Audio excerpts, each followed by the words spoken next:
Welcome, one and all, to High Vibe TV Network. This is Apollodiety and the Peace Dealer coming to you live for this new moon in Gemini ceremony. So, thank you all so much for being here. This is the time and place to be.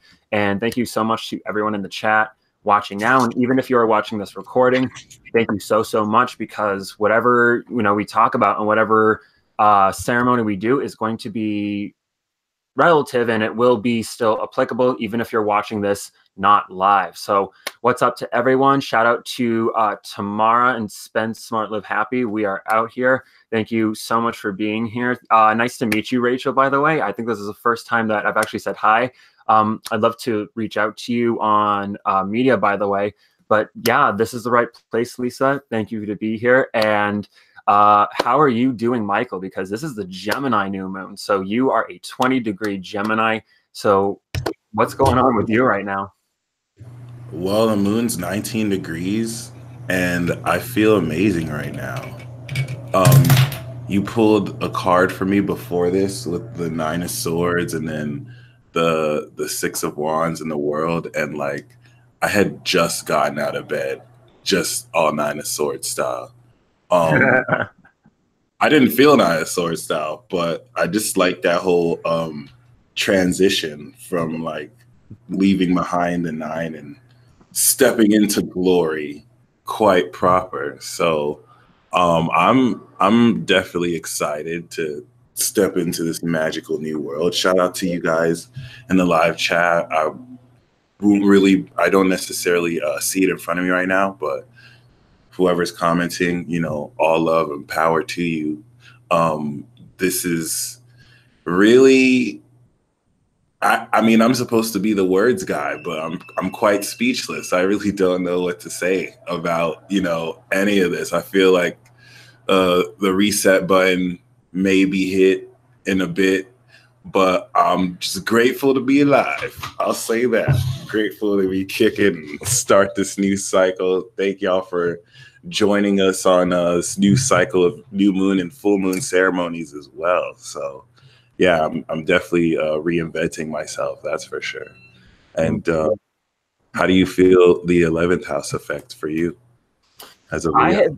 It has been good to me. I'm not gonna lie. The other day, I actually was able to get to the city, which I haven't been able to do for a while. And it's so funny because like people who live in the city, they take the subway every single day, and it's nothing special by any means. But whenever I go on it, it's so fun because I get to see things that I don't usually get to.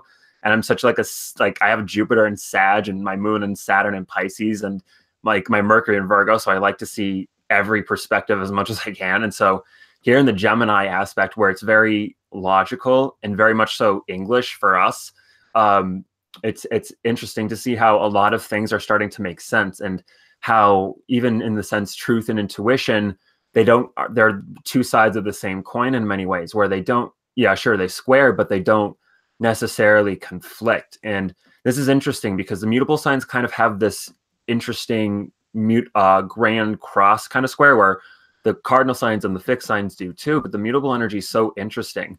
And especially considering that we have 5 planets right now in their rulerships, which we're not going to see for a very long time. And so we got to really make the most out of the now, because this is where everything's going to start to change, because the truth's coming out. And this is so incredible. And this 11th house is also really showing me a lot about what the world kind of has to offer, because I see the 11th house sort of as the kind of the post game, if you will, where the world's opened up and you've already kind of defeated the main enemy, but you can still do other stuff. So it's like, ooh, I get to explore now. And like, it's much more liberating. And it's definitely, I'm not going to lie, it's nice to have Mercury back in Gemini, bringing some context to things, but it's important that we make the most out of it and remember what the lessons are, because Mercury's going to go into Cancer in just a few days, and it's going to really shift things. So I think this new moon is genuinely spectacular, because I think for everyone, it's connecting mentally, socially, in some way, shape, or form. So very powerful stuff. And to be honest, it's kind of like, because once we move into next week, when we have Mars start to make some very heavy aspects against all this Capricorn energy, it's bringing out some insecurities. And so this is the time where the truth of your strength really, really comes out, and it really, really will be apparent. And this Gemini energy is all about mental awareness and cognition, where you can put the pieces together in maybe in a sort of limited form, but at the very least, it's understandable. So yeah, this is very, very, very powerful stuff. So how are you feeling with these other sort of Sag Neptune energies? Oh man, I think it's very underestimated and not the most understood, which I'm actually more curious as to how you understand it, because you have your moon there. Like, I don't have anything in Sagittarius. I don't have anything in Pisces or Virgo, but I started to notice that, like, for split seconds at a time, it's almost as if like I can see the emotional response of energy being projected at me, or like being connected to me, and it's like forcing me to acknowledge the dimensional plane of like me versus me as an observer versus me as being observed. And it's like, stuff that I would think, and perhaps this manifests as like a very quick split second manifestation of like my unconscious feelings that I like visualize.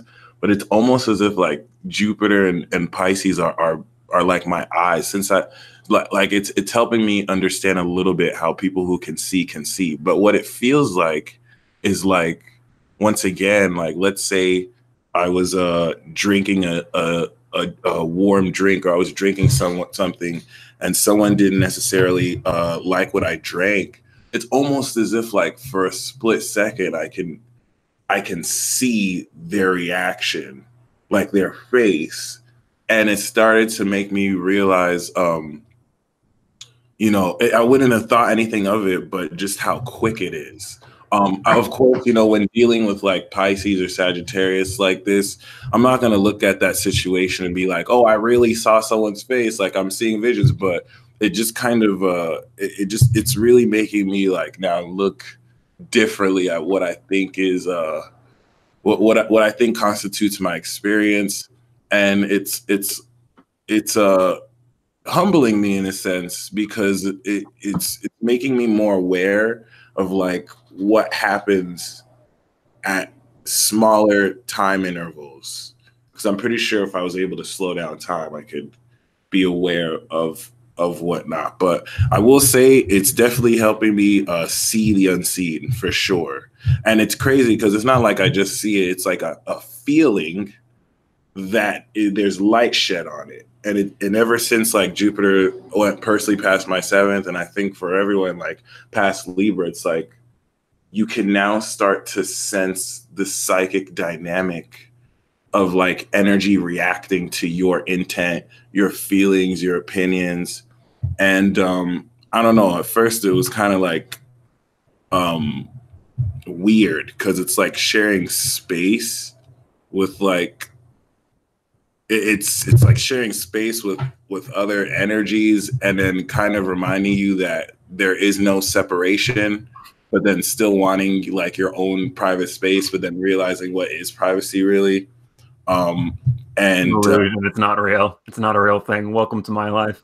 Yeah, but it's cool because it's also allowing, I sense the Chiron and Aries thing, where it's like, okay, well, now I can like stand for my own space and not let it's very psychological, that's for sure. And it's teaching me a lot about how emotional reactions can reinforce others' behavior, and like not letting yourself get manipulated by yourself or by others in the process. It's pretty interesting though. Yeah, I'm curious what you feel though well, it's funny because what you said was entirely pretty true. It's like, and it's funny because like you've been saying that, like, I've been experiencing that my entire life. And so it's funny because now everyone else is late to the party, and it's like, oh, now you want to act like it's cool, and now you want to act like it's fun. Everyone's got schizophrenia now. It's cool. It's hip in these days. Back in my time, you would have gotten like crucified or burned at the stake or something, or locked in an asylum. Damn. But anyway, it's a good thing. It's a good thing, as you know, annoying as it is. But it's great to see how a lot of people, I don't want to say are going crazy, but the truth's coming out for both sides, where spiritual people realize that there's no, I'm going to say, second coming. There's no savior that's going to take away all their problems for them. There's no one that's going to whisk them away to a promised land, because we are building the promised land, if that makes sense. And it's like we have been led there through a lot of this Pisces energy, I feel. And with Chiron and Aries, the other day you were talking with Sharon on your channel about the Moses and whatnot. And to me, it's funny because I symbolize that almost as kind of Chiron and Aries, where it's rough and rugged and even dry, like the desert. And it's like, I think we're moving through this new space, but unlike Moses, we are going to reach the promised land. In fact, we are even here. And what Uranus and Taurus is telling us is it's internal. It's dependent on your worth and your value. And it's interesting to see how the psychology of this is coming in, because Mercury, you can argue, is the planet of psychology since it rules the mind. But it's interesting because when it comes to air, which is thoughts and cognition, water is emotion and the unconscious. And these two things are two sides of the same coin. You can't really have separate. It's like you can't say you believe in psychology and not understand what the unconscious is. And there's this notion of the unconscious making itself known in ways that are subliminal. You don't, the word part un means not, so not conscious. You are unaware of your unconscious. The subconscious is different because you can access memories. If I asked you where you were on your 10th birthday, you might be able to remember it, maybe unless something, maybe something happened, but you could still access that information. But the sub or the unconscious is something that it's a restricted area, and it requires the outer planets to really activate things. And that's what Uranus and Taurus is doing. Saturn and Pluto making their first part of their conjunction, albeit it's not exact, but they were within 3 degrees. So it's already begun. But there's this notion of things changing, reality shifting, reality bending, I'm going to say, but it's not even quite like bending so much as us understanding how to interact with it, where there's kind of a lot of hubris going around, where some religious folk believe that science is of the devil, but will gladly take the fruits of it as its own and give it to God, but they refuse to give the same rights and respects to someone who is a skeptic, for example, and who say made it. But at the same time, science can be hubris for not being flexible to change. Of course, one of these things is based on skepticism, the other one's based on blind faith. And so everyone's starting to come to this breaking point where either they need to change their faith, or they need to, from a religious standpoint or from a spiritual standpoint. And some people are starting to do it from a mental and a logical standpoint, and both are the one and the same. And the thing is, you can't talk about understanding the mind without talking about the unconscious. And the thing about the unconscious is it's so complex and deep, represented by Pluto and Scorpio. It's stuff that's very unpleasant. Things like addictions, things like toxic behaviors, things that you are not aware of, even sort of diseases that creep up on you and that are hidden are sort of represented by Scorpio. And so there's this element of us having to really understand and let go of what no longer works. And to be honest, religion doesn't work. Science, if it continues down a path of hubris, won't work. But if people start saying, I told you so, and people start trying to convert people as opposed to letting people figure out their own path, because I've noticed in myself that I like to help people avoid suffering. That's one reason why I love being an astrologer, because if someone has a question or a concern, I can pretty much, maybe I can't guarantee success, of course, but I'm pretty confident I could at least give them some very strong information. And it depends on the question, because if it's like someone's asking for the meaning of life, that's kind of, vague. But if someone's going through something, it can be easy for some astrologers to, look into it, or even, through tarot or through other means. But you have to be very, very scrutinizing, because it's a balancing act, where if you want to shame criticism, then it's kind of unfair because Mercury is criticism. And if you're shaming Mercury, then you're shaming learning, because Mercury represents learning. It represents understanding. And so and the thing about Mercury and Sag and in Pisces was for the past 6 months was you can't assume you know everything, because reality is infinite. Time and space is infinite, at least to our perception. And Mercury now in Gemini is taking that information. And now that he's finished with this square, and now that once we are starting the square between Jupiter and Neptune, and especially with this new moon, we're starting to understand how to integrate the spirit with the logical. So everyone needs to kind of look within to make sure that they're not being unconsciously influenced by past trauma, by past pain, by past influences. And it's difficult. It's one of the most difficult things that you can do, because you have to be willing to kind of put down your pride. The reason why Scorpio is the 4th house of Leo, which at its worst, Leo is prideful, but in Scorpio, it learns the ultimate humility of sacrifice, and it becomes divine, because the 5th house of Leo, love, is Sag. So the more Leo understands true love and detachment, the stronger that it gets.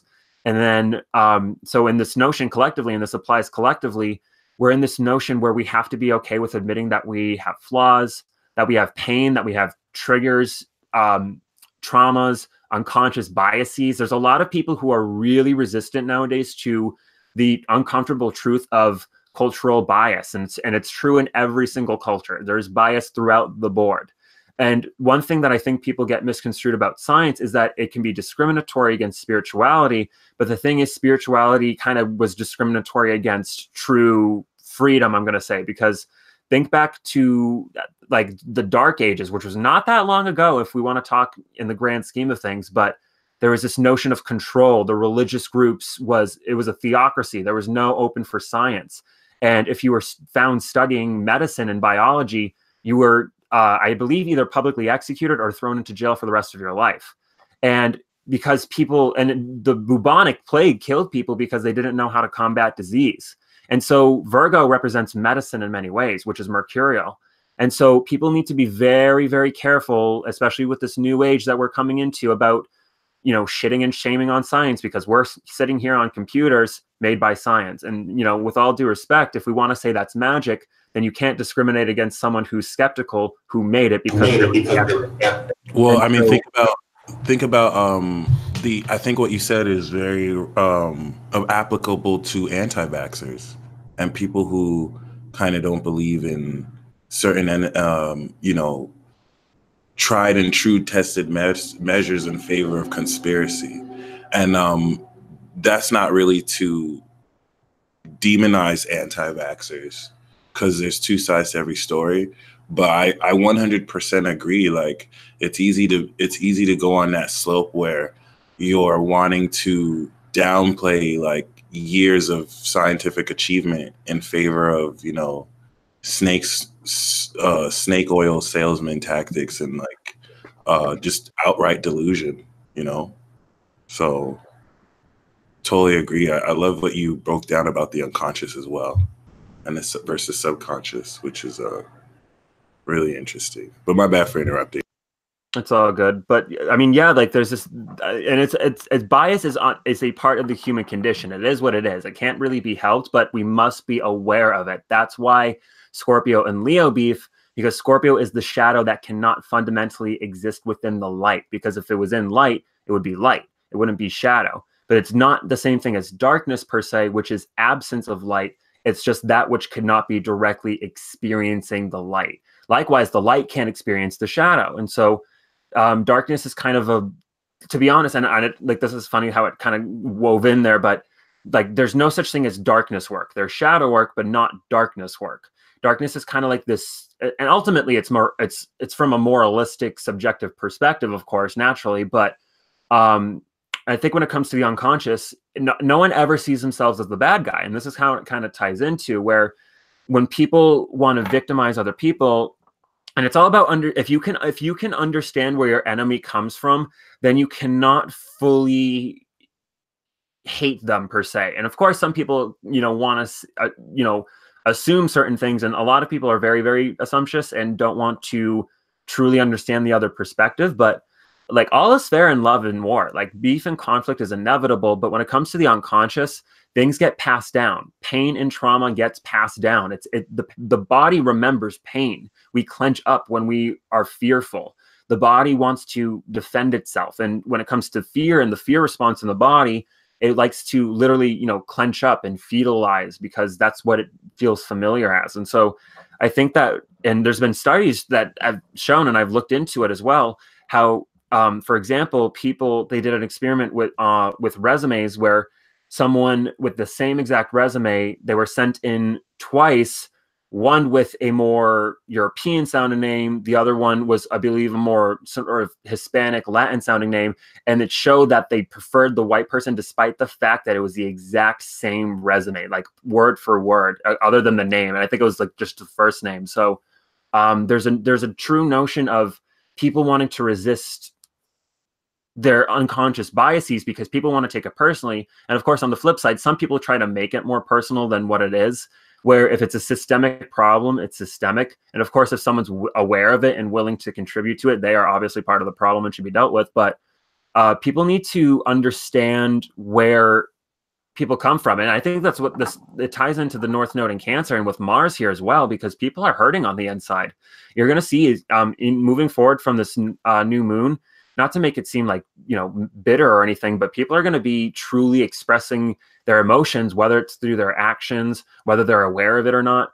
And this is going to be bringing out a lot of very distasteful things, I'm going to say, especially as it gets closer and closer to that opposition to Saturn and Pluto. So people are going to have to confront the fact that there's been generations of unconscious woven, you know, negative influence in DNA. And I don't even want to necessarily say just DNA because it's psychology as well. But if you've been raised in a, you know, influenced, negative, bigoted environment or hateful or whatever you want to call it, it will affect you into your adulthood unless you have the proper assistance with that. Because it's interesting because Scorpio is not in the first half of the zodiac and it's the unconscious. So you need someone outside of you to help you flush through that, whether that's a psychologist or psychiatrist or someone who's trained or you know, anyone. It literally has to be someone though that's outside your consciousness that can help you see what's going on. Because this is interesting, and this is where Gemini comes in, because Gemini also kind of fills this void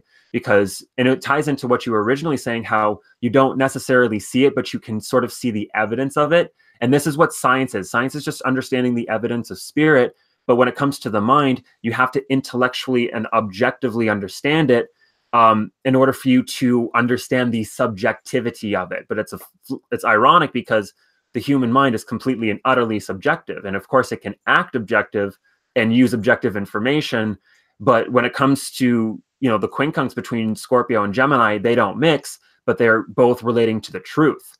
And so it's a notion of perspective, and it just comes all the way down to perspective. And even think about like this: if someone is on a drug, and it could be any drug, and they're seeing a purple dragon, the truth of the matter is they're seeing a purple dragon. But is it real? To somebody else viewing it, they probably don't see it.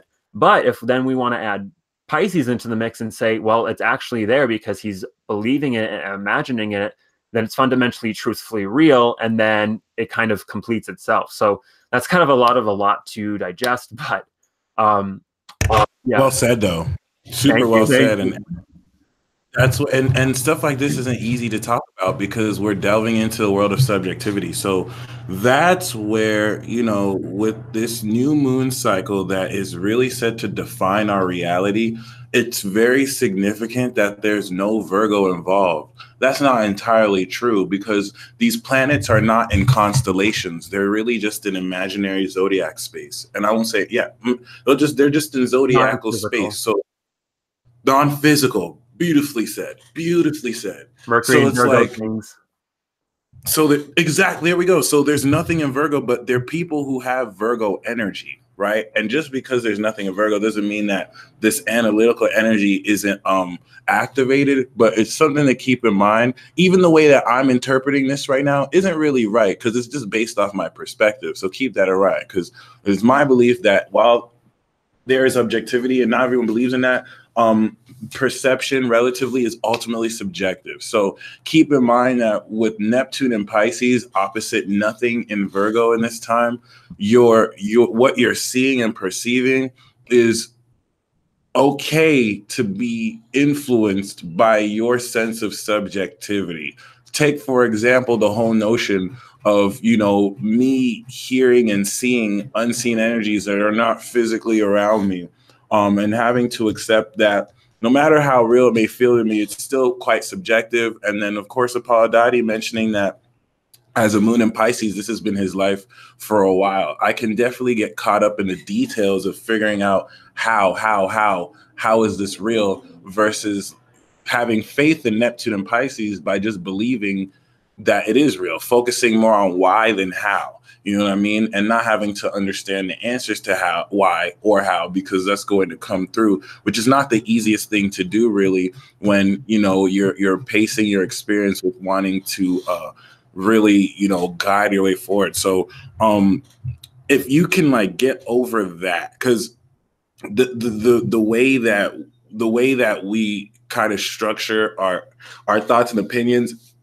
and I can say this confidently because so many people, I think this is happening less, but so many people are eager to apologize for things that they say, things that they do, like, oh, I'm sorry, I don't want to sound weird, or well, this is kind of it. Like a lot of us are still processing and filtering out our unique experience. I think that's enough. Okay, bam, just hit me. That's really what's developing right now. Because if you think about it, we've now finally activated the awareness and willingness to construct our new reality.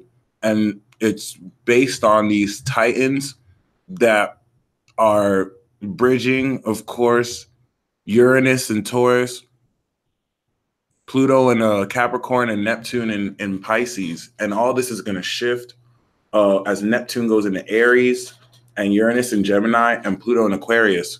So everything that is unconscious, everything that is confusing is really you at a subatomic level working on your inner world and building the communication, following that inner call, and really, this is like the Jinchuriki really now understanding, wow, there's a whole inner world within me. There's a whole entity I share. Whether you have this dynamic or not, like there's an inner sanctum with which you have to balance, and all this energy is going to shift over the next decade, and everything that we've been working on in the inner world is going to come in our outer world, reflect our outer world.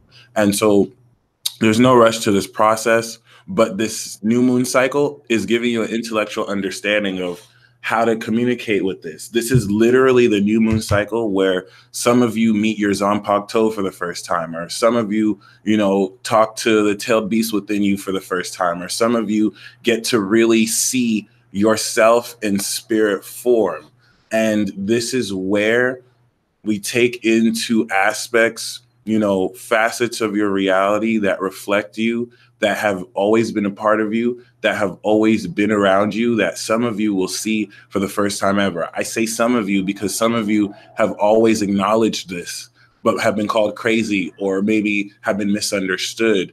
And that's really no fault of anybody, because this is all part of the process. This is all part of the karmic path. But what I can say is, despite, the whole notion of psychic attack and the whole notion of like negativity and projections, there's actually a blast of positivity and understanding and connectivity that is also being forged. I think it's great to speak on the positives, because I think with this extra dimensional sense of really embracing facets of our conscious existence. I love how as a Gemini, I can just throw out like big vocab to sound smart, but like other than facets of like observing our extra-dimensional existence, it's giving people a connection point that wouldn't necessarily even connect with each other, but now they do, because once again, as Apollodite very well broke down the unconscious and the subconscious, we're going to be aware of how, for in some cases, people's subconsciouses run the show.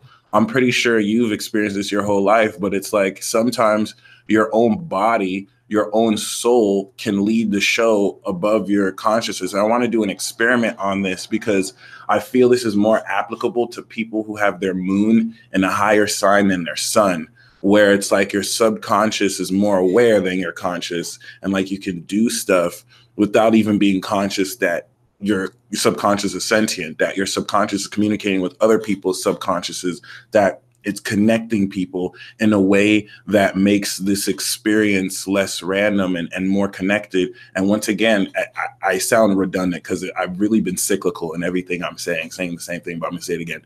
We are entering magical new worlds, and you're really going to be so dangerously aware of this concept. And this is why, you know, we've been learning to be patient, let stuff go, because when you're aware of dynamics of this, it could be easy to want to control it. When you're now aware of how, you know, with your psychic ability, what's going to happen before it happens. Because think about it. Most of you watching this have acknowledged you have gifts of clairvoyance. You have gifts of clairsentience. You have gifts that allow you to divine energy. You have gifts that allow you to be aware of experience in more extra dimensional or supernatural ways, which you're now actually realizing is your normal state. And this is where you're stepping back into the original form of this power, where, you know, what you used to experience is like blips of just like, that's so Raven, clairvoyance, or like you're reading a tarot card and you get an idea of the future. You've built that for so long. Now it's like you're evolving this, and you'll really be able to really, you know, touch someone's hand and really see the next 48 hours with them. And this is where we now build wisdom. Like, do I insert myself in their fairy reality? Do I let them know, hey, you're going to get hit by a car if you're not careful, if you walk out that door right now? And this is where we, you know, we're not going to have all the answers. We need experience to really learn this. So that was just an example. But, you know, it's something really amazing to consider, considering that.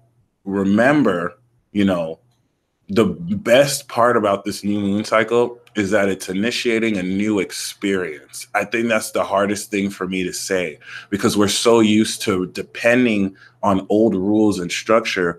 And it's like you're getting prepared to experience something no one else has ever experienced. So whereas usual, you reference your experience by other material that other people have written to kind of understand what you're going through, you're not going to have that. You have to sacrifice that, because you're here to define that through your own subjectivity, which is a bit hard, because you can't, it's hard to have faith in something that's subjective until you remember that you are very important, amazing being, and sometimes your own subjectivity can indirectly guide you to the same place that someone objective can. That's why I love the dynamic between Pisces and Virgo. Virgo is very thorough, and this is a stereotype of Virgo, but let's just take an example. Virgo is very thorough. Virgo is going to get to point B by using a GPS and going the right way. This is how far I have to go. You know what I'm saying? I have to make a right here. I have to make a left right here. They're logically getting there based off of real concrete data, whereas Pisces doesn't have any, you know, doesn't need the realistic data. They're just going to be led by their intuition, and then they're going to get to the place before Virgo, and Virgo's going to ask, how did you didn't even know the directions, how did you get here? Oh, I just followed my intuition. And you can't quantify that because that's subjective. You know what I'm saying? Like, you almost might believe the Pisces is lying, because it's like, there's no way you didn't know how to get there. How did you get there before me, who actually knew the directions? And that's just an extreme example, because it doesn't happen all the time. But this is the dynamic we're playing with. Who's to say the Pisces isn't right for using something that's not logical when they still got to the destination? Okay, some of you come to conclusions and you can't explain logically how you did, because you're not really meant to. It's not supposed to fall into some mechanism, even though it can. So once again, like, this is allowing us to now bridge seemingly two polarities and counterbalances, which are one and the same.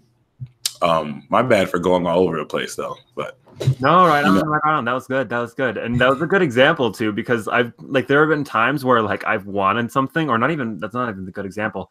Like, I've been like I was walking on a nature trail and I was like, oh, I'm lost. And I just kept walking, and eventually I found my way back. And like, that's kind of a terrible example, but like as a Pisces moon, that's like, it's so true. Like I've been like, so like, I'll just walk somewhere and I'll find something that I need, or like I'll bump into someone that I like needs to hear something from me. Or it's interesting to see how life has a rhythm to it. And I think that when there's mutable energy, it's perceivable. And this is where people can get hung up, because if you're in a rhythm that doesn't vibrate with you, then it doesn't work. And so you have to metaphorically find your own rhythm and music to dance to. And so I think that this is going to be, especially a new moon, that is going to help you understand what exactly is your greatest skill set. And it's about communication, but it's not even about relationships per se, so much as the assimilation of ideas. And Gemini represents the lungs, where there's the gas exchange, where the CO2 in the blood is exchanged with the CO2 in the lungs, and they get inhaled or exhaled and inhaled respectively. And so there's this notion of transfer. There's this notion of alchemy. And even today in my daily tarot, I pulled the Temperance card and the High Priestess. So there's this notion of alchemical balancing going on, of the, you know, we can call it the masculine feminine, the 3D, the 4D, 5D. It's all higher dimensions. It's when the portals all sync up, and when, you know, metaphorically speaking, not necessarily literally, but when the planets align and when the windows open, this is where everything happens. And that's what this new moon is really talking about. And I think that this is going to be an important one to remember, how your perception, albeit subjective, is yours, and you are in this experience for a reason and a meaning. So follow the symbols that you know are true, and avoid the filler crap that is not in alignment with what your intuition really is. And your intuition is going to be even more important for your well-being and health now than it ever has been. And that's because with Mars in Cancer, it's bringing in some very, again, emotional wounds coming up. And if you haven't done a lot of the clearing with a lot of the Chiron and Pisces, and with Neptune and with all this Pisces energy the past few months,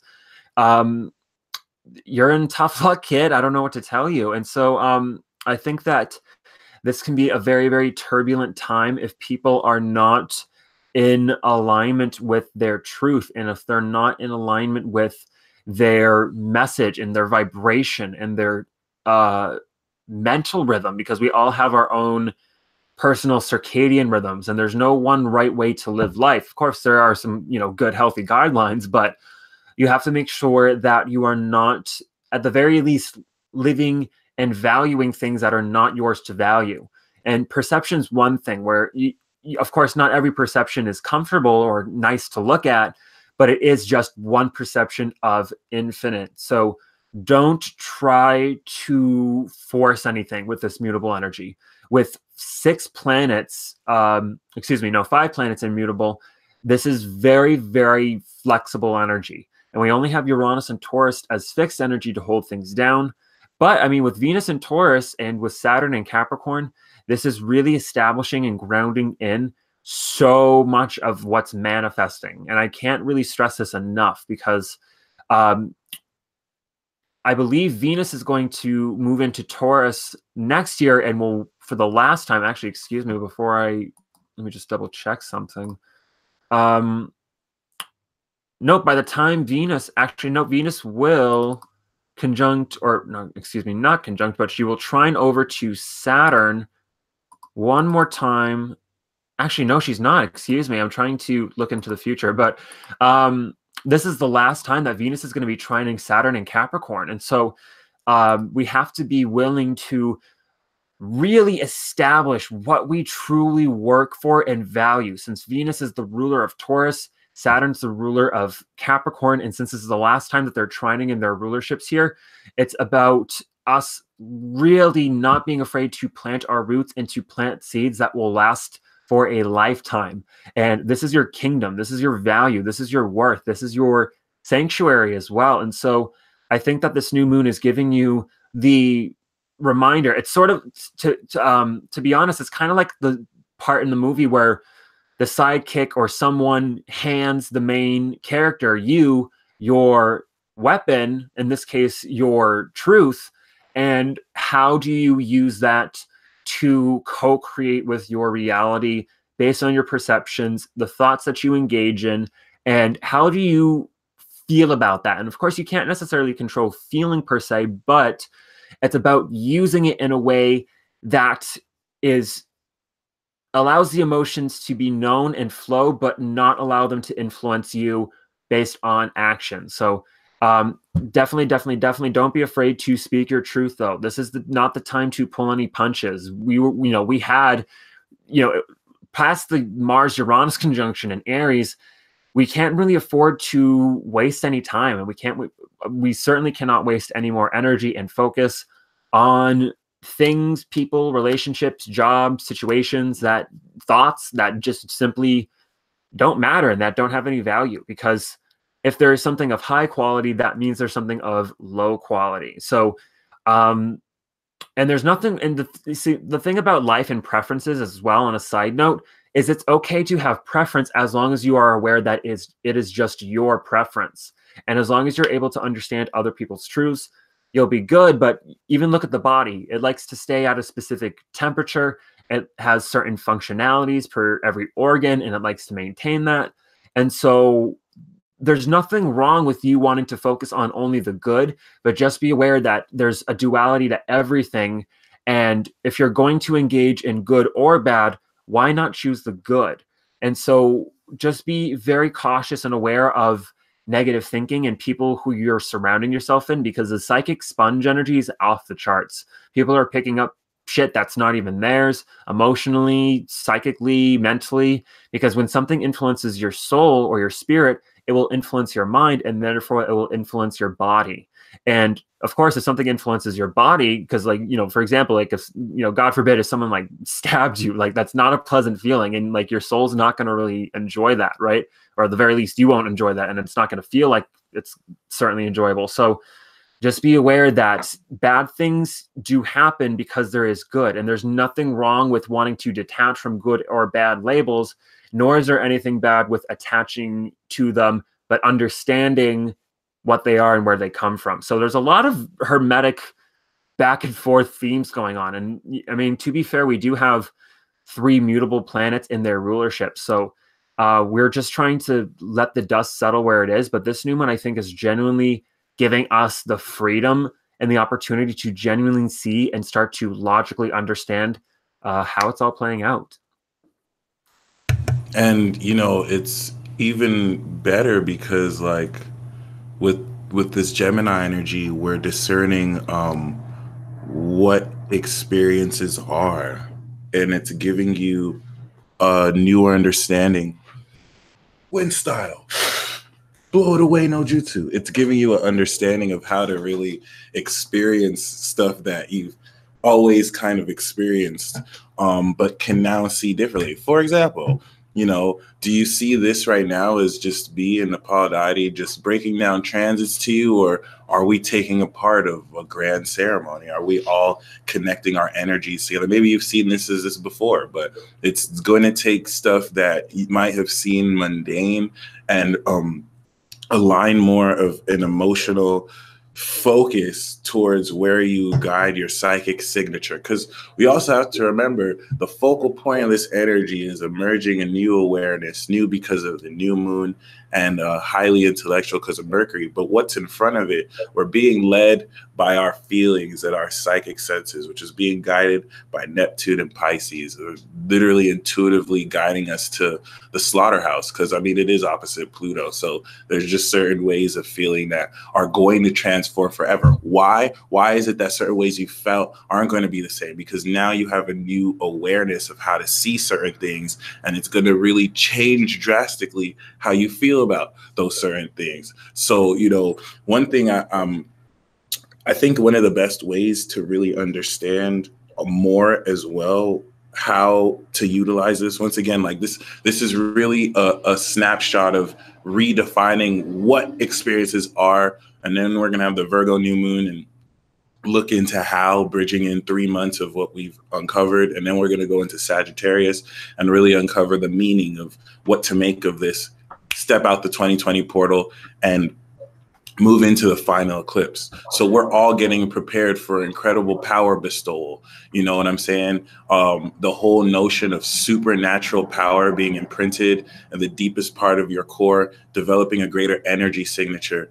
is the, Mercury on the moon, on Venus, on the sun, on the North Node in Capricorn, bridging in the South Node, in Cancer, bridging in the South Node, Capricorn energy to once again enhance a lot of your skills, especially if you have, Jupiter in Capricorn or Cancer. So, that's going to lead us to Leo new moon. So what do you feel is like, what do you feel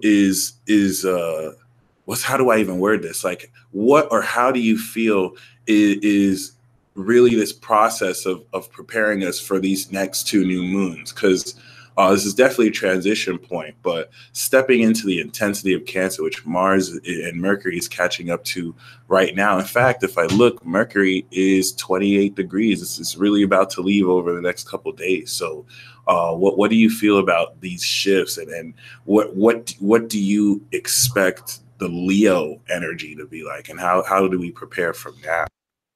Very true. Just one second. I just want to shout out to David, who said, it is just weird that there's a lot of people who have no idea of any of this, and it's true. But the funny thing is, people are starting to become aware of it. They just don't have the language or the information like we do, because we're astrologers, because we kind of speak this. But I mean, that's kind of like vague, because we were kind of, because you can argue if we were born with it, because people can learn it and understand it, but when it comes to kind of speaking it and people being willing to listen to it, not even just to us, but just to spirit and intuition, because that's what we channel. It's interesting because people are going to be tapping into this. And specifically with the Leo energy, it's interesting because Leo new moons and the Cancer new moon as well are always very powerful, since it involves one of the two luminaries automatically in its rulership. So it's very, very powerful, since, correct me if I'm wrong, but we're also... it's going to be, as I'm looking it up right now, there's going to be 5 planets in Leo. Is it not? Oh, sorry, I was on the wrong moment. Yeah, we're going to have, oh no, it's going to be, nope, just Venus, Sun, and Mars. But that's going to be interesting, since the divine lovers are getting closer and closer together. And they're going to officially conjunct in Virgo, but relating to the Leo, since they're, and it's interesting, since if you think about it, the sun and moon are divine, feminine, masculine, as is Mars and Venus. So all 4 of them are coupling up together in Leo, the sign of love. And so this is all about, I don't want to say this because it might get misconstrued, but it's almost like this divine, spiritual, alchemical, orgasmic marriage, where it's almost like an orgy, I'm going to say. And I don't want to say that because it's kind of like, it's out there, but I mean, hey, that's kind of what it is. But I think it's going to not even be like that per se, but it's going to be true self-love, where you just want to share it with everyone. And it's all about the self. So it's not even going to be like everyone's going to be, it's interesting because the reflex is, by being yourself, you're going to match to the right people. And so I think that this Leo upcoming energy and the new moon is going to be fantastic, because it's going to help people finally truly wave their flag and be okay and comfortable with who they are, and to not be afraid to put themselves out there, and to really be unapologetically them, and to not be afraid of speaking their truth, and to truly embody everything that they are, everything that they perceive, experience, love, desire. And it's all personal planets linking up together, except for Mercury, but I mean, he's right behind in Cancer, but still. So I think that this is going to be a very, very powerful next 2 months, because this is also going to be covering where the big eclipses in Leo were just, it was 2016 or 17. And so this is going to be big, big, big, big, big, since, and now it's in Cancer, and the eclipses aren't going to be in Leo and Aquarius anymore, though.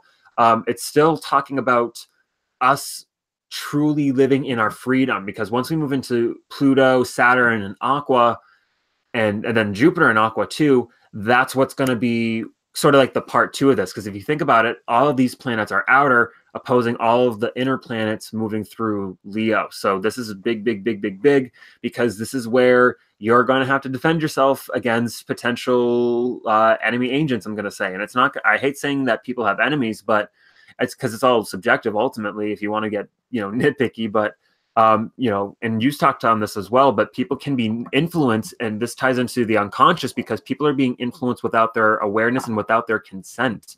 And so this includes people in your life, this includes people that you don't know. And it's sort of like in the Matrix, how people, or not people, but the agents can change or can kind of possess and inhabit the body of someone and kill them. And it's kind of, you know, not, you know, it's not a pleasant thing to say, but I definitely think that a lot of people are going to realize a lot of what and who their op really is and what's really opposing you, because it's really ultimately ignorance and what it's willing to possess. Of course, you have to remember that everything morality wise comes, you know, in ebbs and flows and is just perspective at the end of the day. But again, there's nothing wrong with taking a side as long as you're willing to play the rules of the game, if that makes any sense. So, yeah, so this is very, very, very powerful stuff. So I'm curious to think, what do you think this Gemini new moon's bringing with, what do we want to call it now? Are we still calling it World War Z? Oh, good question. World War Zero, huh? Yeah. Yeah. That's a really good question. I think at this point, the name may not even be as relevant. I reference zero just to reference, like, regardless of what, it's just this eternal dance that has occurred before anything. That every skirmish we see is a part of that layer or whatnot. Um, I think what this is bringing in is a greater realistic understanding or truer understanding of your personal unconscious mind. And because remember, you know, Uranus is in the 12th house of this cycle.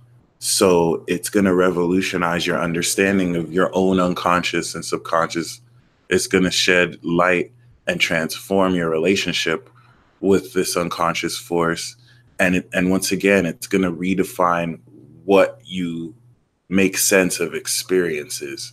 So certain things that you thought might have been a person doing something to you or something happening, you start to see it for the truth of what it is. Maybe it was just an unconscious response. Maybe it was all projections of your making. Maybe you were 100% right. And now you're seeing how. So it's like, you know, there's unlimited possibilities here. But I would say, and this is really counterintuitive, but the best way to go is Neptune. Because what's the 10th house? What's the legacy of Gemini? It's Pisces. It's to really achieve the impossible dream. So, you know, how many of you would like to teleport into the greatest depths of deep space and just breathe in space and sing and do the cha-cha slide? It makes no sense. You know, modern science will tell you it's impossible. What's the reasoning? Why would you do it? It almost seems like there's no reason. And this is the energy that we're bridging in. Why is there even a reason to exist where we all kind of place meaning in experiences to feel significant? You know, what is that sense of irrational indeterminacy that is breaking through from you, which is going to make you feel less sane, not because you're crazy, but because you're coming into a new normal. You're recalibrating your perception as opposed to focusing your efforts on doing something that's comfortable, that you know is stable, that you know is real. I truly believe that if we had these same transits, but Neptune was in Virgo instead of Pisces, we'd intuitively know how to construct all this amazing awareness into systems that allow for greater productivity. But I really think we're being called to do the opposite in a period where rules are being changed and old structures are being utterly destroyed and demolished. For example, old structures being demolished doesn't mean that, like, the government's going to go under. If anything, I think we're going to see stronger government control than ever. You know, they've only had a few centuries to tighten its grip. But, you know, how many of you want to float in the recesses of deep space doing the cha-cha slide? How many of you feel it's possible? That's really the whole facet of this transit. Do you really believe that something like that is possible. Why would you even want to do that? The lesson is in learning, you don't really need to know why, but you do need to believe. And you can apply this to situations that you think are impossible and show yourself that, you know, there's literally greater magic in order to express this. I only wish I could say it in better words. I just like to sound abstract and kind of out there, just to kind of remind you that there's really no rules. I mean, there are, but Saturn is a gas planet, so it's not like rules in and of itself are concrete. You know what I mean? Because you can make a rule and I can just completely not follow that rule. So it exists, but to a degree, you know what I mean? And outside of that, just make sure that the decisions you make and the actions you take are aligned with sincerity, because Mars and Mercury on the North Node right now is testing time. Any Cancer transit, I would say, is a complete test, testing your sincerity, testing your emotional control. Anytime Titan, the Titan, Saturn, aka Thanos, is involved, you know, stuff gets kind of hairy. Unless Thanos is like Pluto, but it is what it is.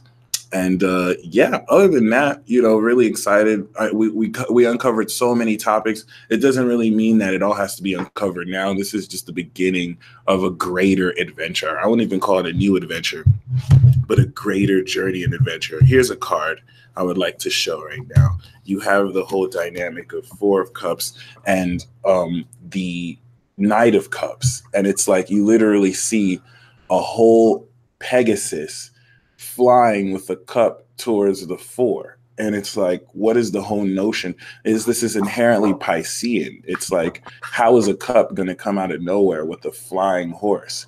And this can only come when you're contemplating an emotion. Keep this in mind, because once the moon comes out of Gemini, it's going to go into Cancer, right? So this is all the Cancer energy. This is Pisces. This is Neptune in Pisces, literally inserting from the realm of non-reality into reality, Pisces to Virgo. How do you make sense of this experience? You emotionally contemplate, you feel your feelings, you really have this greater relationship.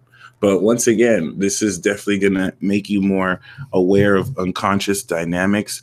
And just keep in mind that Chiron is an Aries. So no matter how difficult it gets, no matter how much you might feel opposing vibrations want to bog you down, observe it with non-judgment. And remember, you know, you're MFing powerful and strong and beautiful and loyal and amazing. And nothing can really hurt or harm you unless you believe it can.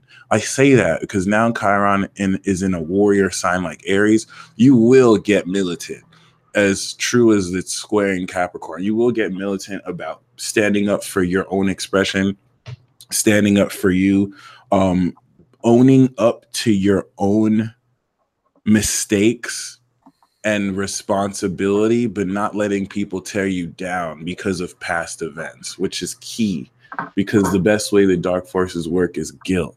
And in a perceptual transit like this, you can fully expect people to remember past actions in different ways, to misconstrue your intent and what you mean. And you have to really stand up for the truth of how you've expressed this, and you know, be very mindful, because if you don't stand up for yourself, you can't expect other people to do it in the way you'd expect. And when I say misconstruing intent, it's a very big reality. It's nothing new. It happens all the time, and you just don't want to get caught up on the whole drama, as opposed to just staying true, staying you throughout the process. Truth. Yeah. I'm feeling this sense of energy that I'm not necessarily used to. I don't know if NASA said that space is actually just water. But yeah, I want to look into that, because I saw the article, but it was really just a headline I saw on Facebook. So I I didn't really research it per se, but that would definitely be quite fascinating if you think that water signs are after air signs. So there would definitely be truth into some kind of form of liquid if you were to see it like that. But Oh, Other than and ooh, think about it like interesting. I just thought of that. This so the center of the earth is super, super hot, fire, and it gets to the mantle, earth, then it gets to the atmosphere, air, then it gets to space, water. what did you say about Earth? Earth, the core of the earth is hot, fire, then it gets to the mantle, earth, then it gets to air, the atmosphere, then it gets to space, water. Yep, and that's the fundamental order of the signs too. Fire, earth. I used to think of it cabbalically, where it's that same order, except fire is the highest. And then it goes down to water, and then it goes down to air, and then it goes down to earth. And I was literally thinking that yesterday. I was like, what's the proper order? Or is it just different layers where everyone could be at the top? Like there's a version where earth is the highest, there's a version where water is the highest, there's a version where air, but fundamentally you would think that fire starts it off and then it breaks through to water. So it's very fascinating. It's very interesting. Makes you now think of like underworld realms versus the higher heavens, and how to fit in that kabbalic principle where you have, instead of fire, and maybe fire is still at the core, but it cycles, but you have that fire energy that represents the pureness of intent before it manifests down to earth. But then once again, you have fire at the core before it breaks through into air from earth, you know what I mean, and gets rained out by water. So once again, these are dynamics that are going to build on your experience and really help you understand. Oh, one very important thing that I do want to take into account is you are unique as an individual. So there are certain things that you will know and that you will experience that are unique to anyone else that can't really be put in a box. And this is a working, emerging awareness you've been working with for years. I know working with Apollo Deity, he's directly on my South Node. So he's been helping me like own up to facets of my identity that I've not really held faithful to, because I still think that I'm this 3D sense of myself, whereas he's fully, aligned with his spiritual self. So it's kind Uh, Just Pisces moon tings, don't mind me. yeah. So there's definitely anchors and friends in your life that definitely help you remember who you are and help to cope with certain facets that might be hard to realize. For example, you might have come to the realization that you're in a human vessel, but you're really a unicorn, or you're like a peanut butter and jelly sandwich, and it doesn't make sense to you. Like, how can I be a peanut butter and jelly sandwich? I breathe like a human. I think like a human. Yeah, I love peanut butter, like ungodly, but what makes me this inanimate object? This is a horrible example, by the way, but it's extreme enough to let you know you are better off focusing on why and believing as opposed to worrying about how, because in this journey you gain through experience the knowledge. It's just we're so fixed on the result and destination, midway through the journey, the whole facet of you being a peanut butter sandwich won't even matter, because you're going to just take a detour and go a different direction. And this is where, there, in a bittersweet way, you kind of just have to go with the flow and really, really, really be mindful of more so what and why you feel what you feel, as an effort to really supplement the higher reality of this. Because once again, the legacy of Gemini is Pisces, really experiencing the impossible dream, making the impossible possible. And with the responsibility of Capricorn that comes with integrity of thoughts, knowing that your words create your reality, because everything is energy and your thoughts shift this energy. So, definitely do hope that everything you're speaking into your life is reflecting of the life you want to live, and not the life that you're going to allow negative projections and feelings and the imbalance of your own energy kind of sabotage or throw off balance. But all power to y'all connecting with us, showing up and blessing us with your energy, with your intent, with your intention. This means a whole lot, whether there's 10 people watching, whether there's 500 people watching. You know what I mean? There's definitely people who get too caught up on, how many views am I getting? Is there enough people here versus people who are just focused on the present, the power of now, and flowing with their intent and allowing things to naturally be. So you have Mercury in Virgo. What is it like for people with Virgo energy who can complete this cross, who actually are aware of the details that are going on and know how to plug this all together? Oh wow, it's a beautiful thing, because I also have Ceres, the asteroid, in Virgo, as well as Chiron in Virgo, which opposes my moon and Saturn, and my Sun and Venus right now are progressing through Virgo, all in my second house. So I'm truly understanding true value, like the real sense of value, and that's magic, and that's experience as a whole. And so to see the Virgo, it's because it's here, it's just not quite there yet. Because if you think about Mercury in the context where it can only be in one of its rulerships at a time, it's like this is the initial Gemini phase, kind of like the pre-thinking, and then the Virgo mutable T-square with Jupiter and Neptune, where Jupiter is going to be the one direct and Neptune will be retrograde. This is where we really start to see everything physically align. And we got Chad the Maverick in the house, and we also, and with all the Virgo energy, it's talking about the right. It's like the gears are turning, and it's like I can see gears turning. I can see infinite possibility. I don't want to say that because I would be crazy, right? But I can see moments where like it's like a fork in the road where someone could go one way and there's a universe that way, and then someone can go another way, and then there's a universe that way. And it's interesting because I'm seeing all these different possibilities and probabilities come out of nowhere and sort of intersect into this one. And it's so crazy because it's all pooling together, and it's kind of like all paths lead to Rome in some many ways. Because the Virgo reality of it, like you said, was you can GPS your way there, but if you follow your intuition, that's practically more reliable, and therefore that's the correct quote unquote route.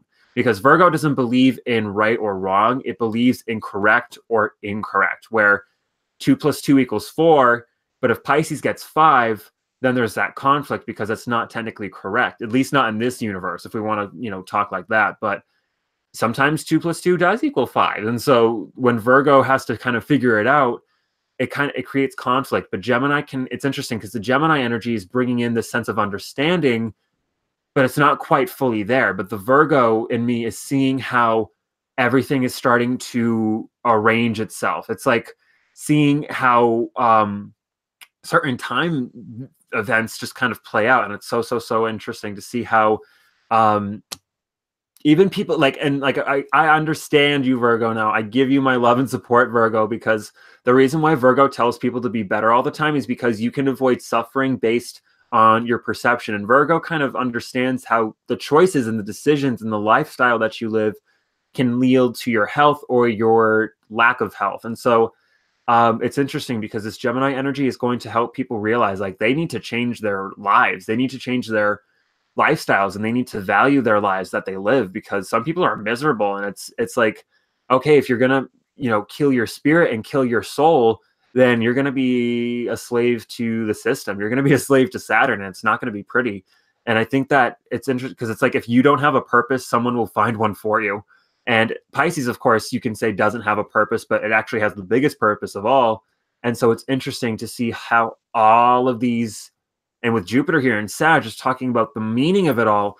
And so it's like, no one can avoid it. No, everyone's getting it. Everyone is getting it. And so it's not even like specific people, like in olden days, it's everyone. So it's crazy to see how people and their choices are going to yield to their success or their failure, I'm going to say.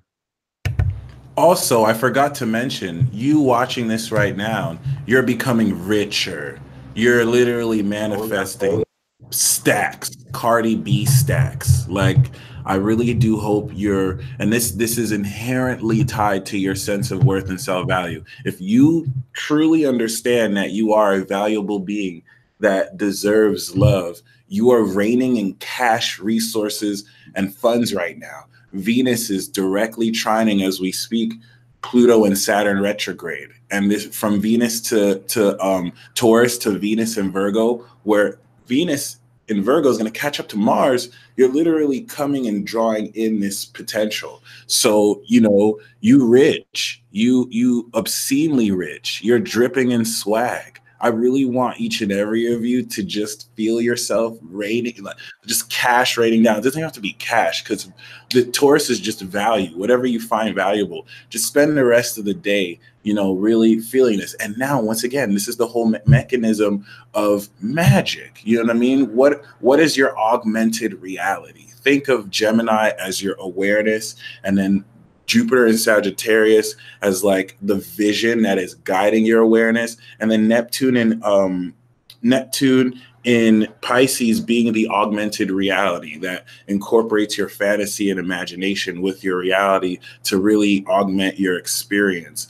And, you know, imagining Virgo with next to Uranus just raining down cash doesn't mean that you have to have more money that comes in. But if it makes you feel more valuable, if it reminds you and aligns you to the value that you have, it's definitely a trine that you want to take full advantage of, because it's oh my goodness, it's going to upgrade your sense of self-worth like never before. And this is also 12th house to the Gemini sun. So it's also going to uncover, you know, spiritual connections in relationships, not because, you know, relationships have to be spiritual, but in understanding the unconscious dynamics between you and other people, it's going to really put into grand perspective why you feel the way you feel, or whether good or bad about certain individuals, probably for the first time in a while. And you're right. I completely forgot.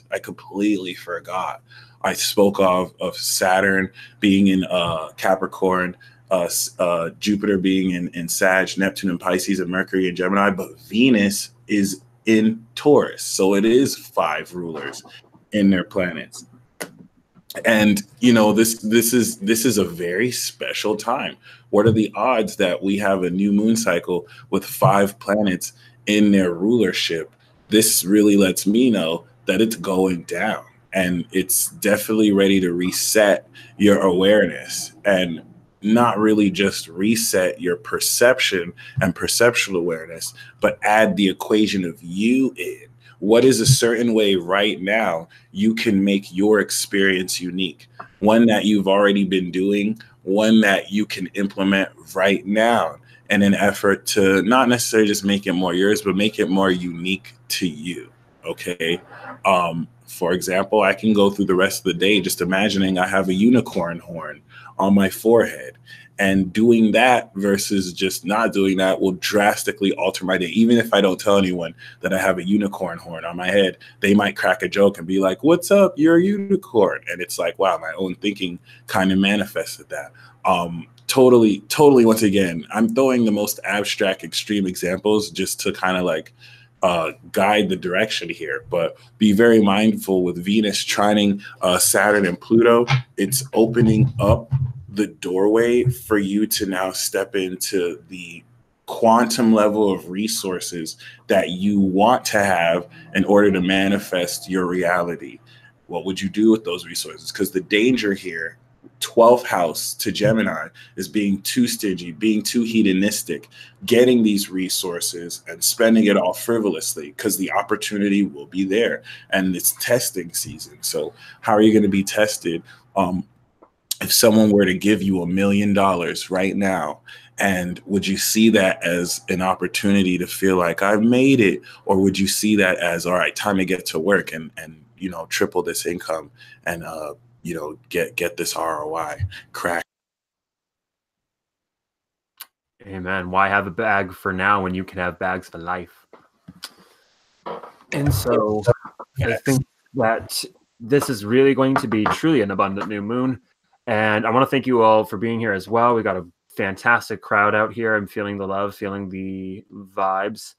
And do you think we should probably start our ceremony? Yes, sir. So Apollodite is going to lead this ceremony.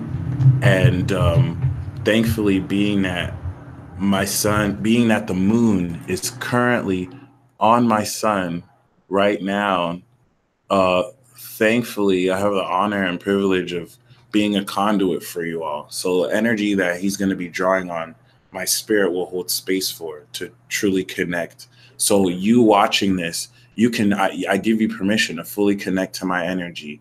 And especially if you're an Earth sign, especially if you've had Gemini in a position in your chart that's utilizational, I just made that word up. We have the Ace of Swords. So, in doing so, this could help aid in epiphanies you have.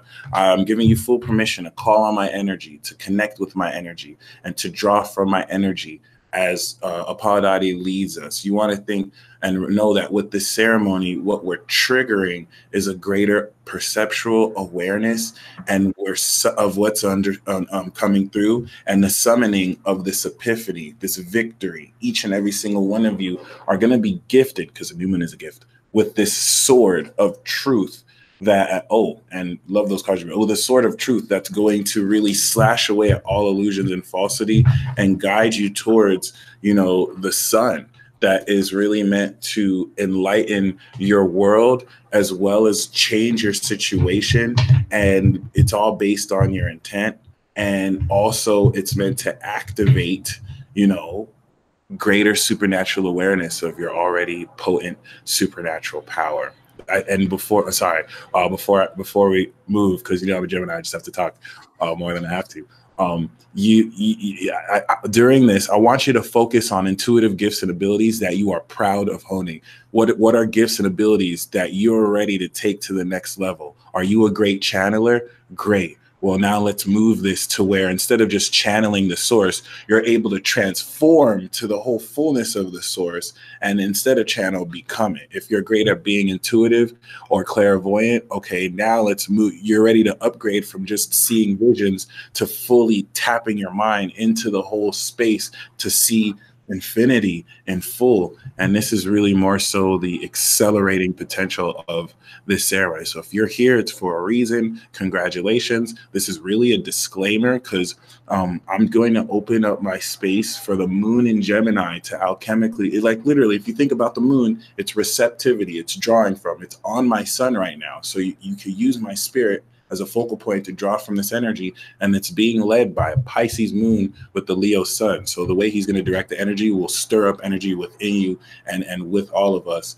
I would just wish I could put this in better words, because what's going down right now is so epic. But yeah, have fun and prepare for your life to change quite subsequently and to receive really exciting news as a result. True. And Jupiter is exactly trining over to my sun right now. So it's going to be going off right now. So, yeah, and it's fun because I'm going to, like Mike said, initiate everything. But it's really about us just holding the space within. And my Leo sun acts almost like a lighthouse, and it shines within you for you to do it for yourself. Because to be honest, I never tell people I really kind of quote unquote, I don't necessarily heal people. I show people how to heal themselves. It's where it's like, if there's a blockage somewhere and someone can't see it, if I show them and I help them out there, I really didn't do much. I just kind of gave them the perspective. So in this case, with the Leo sun, Pisces moon, really just think and feel what you really, really want.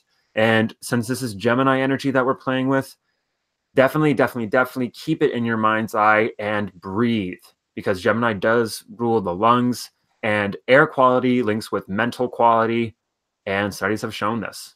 So breathe in through the nose, preferably for 10 seconds or whatever feels right for you. Hold it for the same. If you don't mind me interrupting, if any one of you could also send me healing energy, because if my energy being drawn will make me a little bit vulnerable. So if any of you want to also send Tim and Paul Dottie and I some healing energy as well, just to protect us while we embark on this magical journey and adventure as you walk through the portal by spirit and be led by the master of love and light, Paul Dottie. Love Child of Merlin and Escanor. As I'm getting a phone call and someone's trying to interrupt me. Ooh, we got a 6666 number, so that's interesting.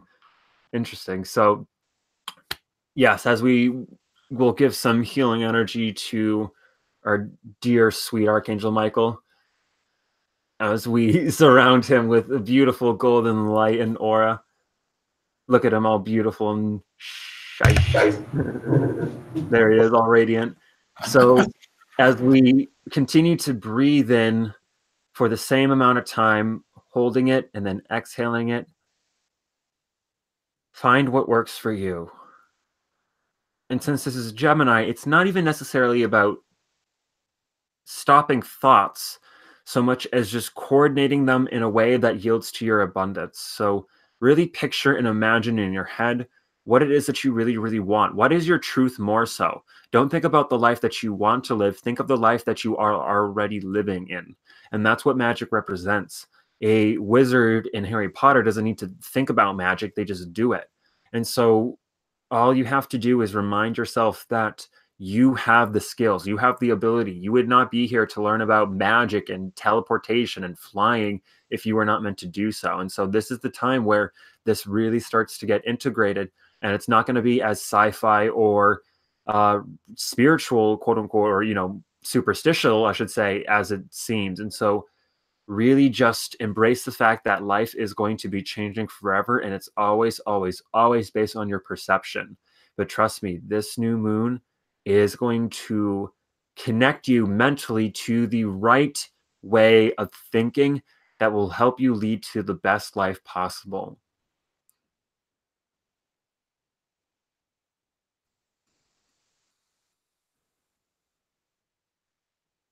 And so continue to breathe in. And now let's start with fire first. And so let's just quickly imagine the sun, and it can be even a flame, and let it sit in the background for now. We're actually not going to jump on that bandwagon. I'm a fire sign. I'm not going to lie. I really wanted to just go straight for the throat. I'm not going to lie. But we got to build it up slow. I appreciate it. And so what we're going to do now is we're going to start with the earth instead. And so really just feel your connection to Gaia as she grounds you in. And as this energy flows through you above earth, as the air moves through you, just imagine a sense of connectivity to earth. And as you've been breathing in the air, you've been connecting to the air itself as well. And so just take a moment to breathe in this sense of serenity. And now, as we call upon the element of water to really flush and wash away the old unhealthy thoughts, the old unhealthy biases, the old unhealthy emotions, and allow it to cleanse and to purge. And now, as we summon the element of fire, think of the sun. Think of it as it radiates the heat on you. Think of this warm summer essence that the Leo sun really wants to shine. And so allow it to purge and burn away any impurities that the water has gathered. And now imagine it evaporating and steaming away. And remember to breathe in your own rhythm.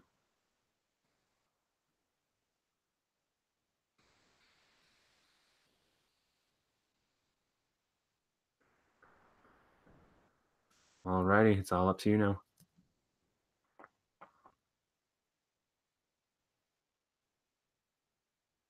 That's up to you. The mic, go.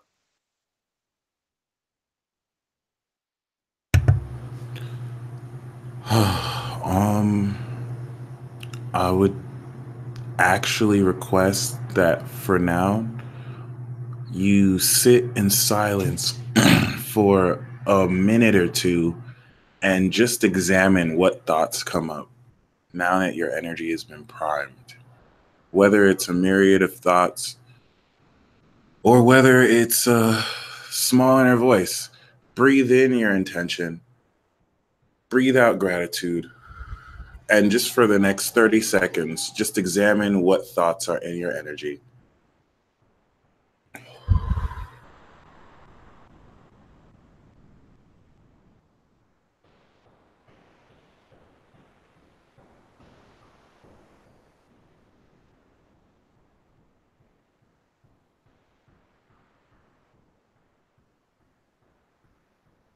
Even if there's no thoughts, that's fine as well.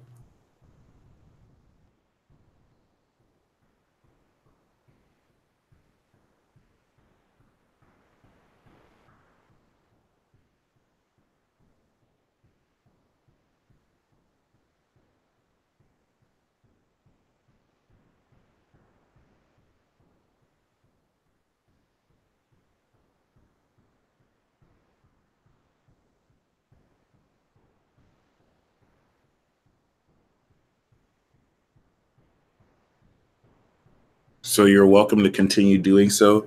The thought I just got, the thought that came to me right now is you are reworking your understanding of fundamentals, and this new moon is going to reestablish or redefine your relationship with breath and activating your energy, breathing deep and letting your nen flow, because the engine and fuel for your life force energy is breath.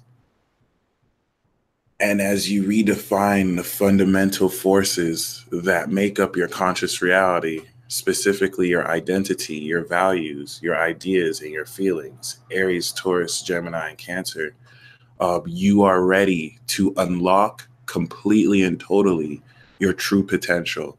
Over the past 2 decades, you've been unlocking layers of the onion to prepare you for this. And what's allowing you to unlock the full potential now is Saturn conjunct Pluto retrograde on the South Node, just for reference. So when I talk personally about supernatural power and superpowers and superpowers and superpowers this and superpowers that, it's not really just to beg that you're going to have superpowers. It's just really more to sow seeds and rework. I use these extreme examples to rework your attitude about how to see things before you manifest enhanced improvement, greater focus. If we're going to talk about this practically, you'll be able to focus better. You'll be able to operate in your day better. You'll, actually manifest supernatural power, allows you to do a cha-cha slide in space, opening up greater belief.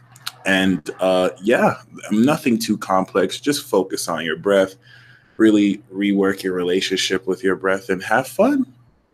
Congratulations. And then true, so true. It's really just as simple as the breath. And it's again, like you said, the blood is the carrier of air. It's the carrier of oxygen through the hemoglobin on the red blood cells, which go to your brain and make you think, or into all your organs, not just your brain, of course, but every cell is enriched with air in some way. It's the element of connectivity. But yeah. Amen to that. And please be mindful. I'm not gonna lie, there's a little bit of a boring quality to this ceremony, and we're gonna blame Taurus for that. But we're in the fundamental energy. So like this practices and exercises that we facilitate are going to be super simple, because we need to come back to fundamentals. Like something as simple as breathing has the hugest effects. When we're in Scorpio season, when we're in Virgo season, we're going to get more complex. We're going to do workshops. We're not going to just do simple breathing. We're going to explore hate. We're going to explore deep trapped emotions and really work with that. But for now, we're in Gemini. Just breathe. Amen. And I'm saying that to me more than you, because like I'd be forgetting to breathe. So true. Just breathing. Yeah, trust me, the Leo new moon's going to be the funnest one. I think we're going to do it in a while, because we got stellium going on. It's going to be amazing. All right. But yeah, and this is, so obviously we are here on YouTube, but once the live platform on High Vibe officially is given the go, we're going to be moving over there. So thank you all for being here and showing us love. But don't worry, because we are also going to be starting our own show here on High Vibe TV network, and we're going to be doing so much more. So don't worry. So we're not going anywhere, but the ceremonies will be moving to the new platform once that officially catches the launch. But in the meantime, you can catch us every day at High Vibe TV. We are kicking ass over there, I'm not going to lie, because we both have our daily horoscopes. I just released my June horoscope, Knowing Our Power, which talks immensely about everything that we've done here. Mike has his bi-daily magical moon reports, and it's a good time. And we also have David Palmer, the Leo King. We have Tamara. We have Rachel. We've got a lot of amazing, talented folk on here. You do not want to miss out. And we've got a 7-day free trial, and you can catch us at highvibe.tv. So is there anything else you want to add? Just breathe. Just imagine. Blah, blah, blah, blah, blah, blah, blah, blah, blah. I don't know the words, but we can blame no Virgo for that. We can't. Fair enough. I can do no wrong, and I'm just a good person, and I'm not going to be aware of my own shadow, because that's just irresponsible at all. Just breathe, just imagine, just see. Gemini, Pisces, Sag. Don't worry about how. Don't worry about the details of how. Just breathe. And as you breathe, imagine. And as you imagine and believe, see what you're imagining. And just focus, staying consistent with that, and allow the magic to happen, my friend. And make sure you do hit up High Vibe TV. Be spicing up some amazing content for June. Don't sleep on Rachel. Don't sleep on Tamara and Steph and Jax. They definitely as well are bringing in very fascinating content as we all get ready to scintillize and shock you with some amazing, amazing, amazing, amazing revelation and knowledge. Okay. Last thing I'll say is if you know somebody's zodiac sign energy, okay, this is a new moon of making you more aware. If you know someone's zodiac energy and they are holding space for relevant transit, like if you know any Cancer, if you know any Gemini, if you know any Leo, try and see how the planets work through them, and start to now be aware of the interconnectivity between as above and so below. Absolutely. You can't go wrong there. Just trust, go with the flow best you can, and let go and let God. So cards. This is oh yes, cards, of course, naturally. And so this is, and like we both forget as we're like ready to like just go. Let's pull for the zodiac, and then we'll pull for everyone, or just one card. And so I'm going to be pulling from the Radiant Rider-Waite Tarot deck.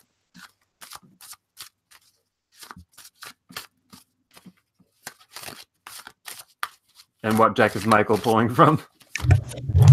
The Rider-Waite Tarot deck. I don't know if it's Radiant. I forgot exactly what it's called, but it's the one where I think it's universal, where the images are reversed. I have the same deck. What is it? It's New Vision Tarot. New Vision Tarot. I actually got it because I saw you pull it, actually. Nice, nice, nice. All right, so do you want to start us off? Let's do it. Aries moon, Aries rising. All right. The card that we have for this new moon cycle for you is, not surprisingly, the Emperor card, the Aries card. And the bottom card that I have is the Nine of Cups.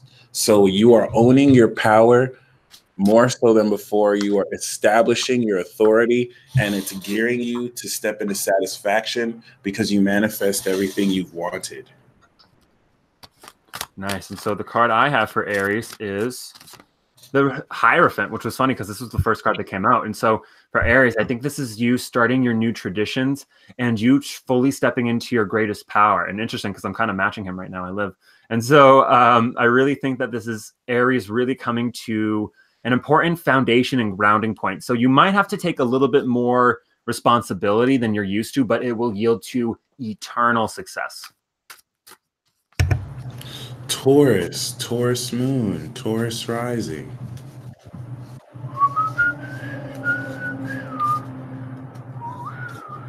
Got the same as Aries. Hold on. Which makes sense. So there's an Emperor and a Nine of Cups, but for sake of variety. Oh, this card wanted to pop out. The Lovers and the Ten of Wands, which is talking about burdens when it comes to opening your heart. But Juju. Bam, this is it. So we have the Eight of Wands, Mercury and Sagittarius, swiftness. And this is because as a Taurus, Jupiter's in your 8th house, so it comes with death. And this is talking about, I'm going to pull a bonus card, the Ace of Cups. So we're talking about swift changes. Gemini is your affinity, as is the 2nd house. So definitely when it comes to this change of your experience, it's swiftly transforming throughout this cycle. And I'm not really going to stay focused. I'm going to say there's really nothing you can do other than adapt. It's going to be positive for you because this is just facilitating the transition. Taurus. Ooh, Taurus, you've got the Strength card. Nice. So I think that this new moon is really talking about you really securing a lot of your genuine character and you really holding it down for yourself. And this is a very, very powerful card and definitely talks about you understanding how to use your power in very efficient ways that might not be inherently logical, but they're most practical and efficient. So go with your intuition and don't be afraid to put yourself in the lion's den. Gemini, Gemini moon, Gemini rising. All right.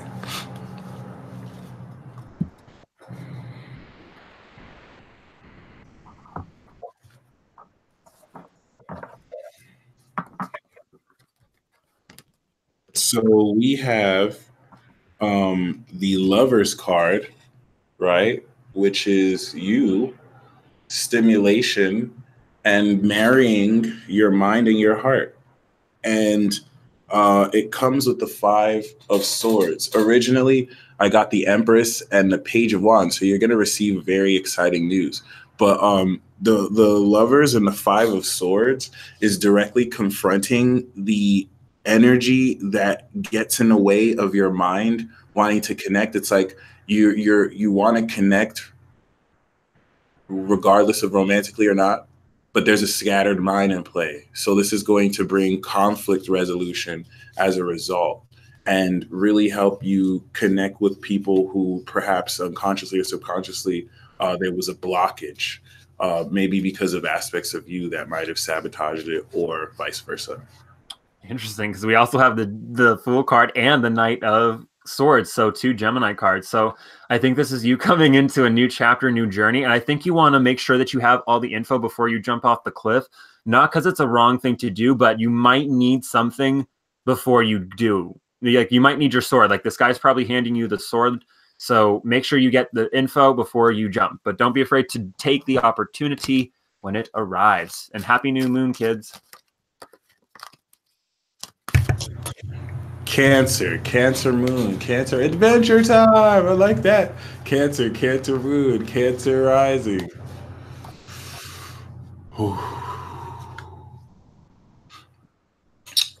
I'm feeling desolate energy for Cancer. Hang in there, Cancer.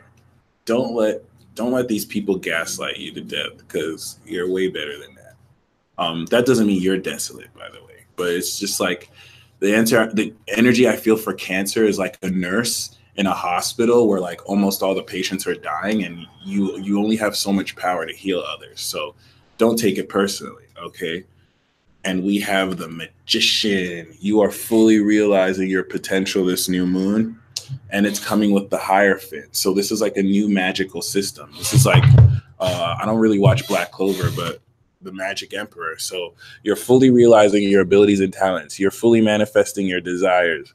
But once again, the importance of the Hierophant here with this Taurus energy is stepping into the realization of your talents and skills with a greater regimented authority. Really coming into, it's literally like as a magician, you become Harry Potter, and then the Hierophant is time to go to Hogwarts. So congratulations. It's lit.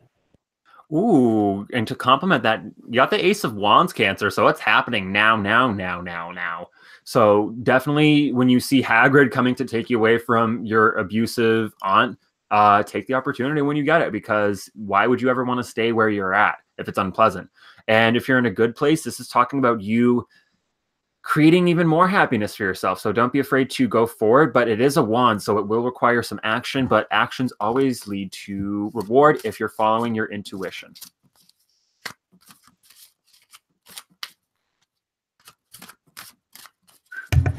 Leo moon, Leo rising. Ow, ow, ow, ow, ow. We have for you. Oh, wow, that's crazy. Okay. We also have the Magician and the Hierophant.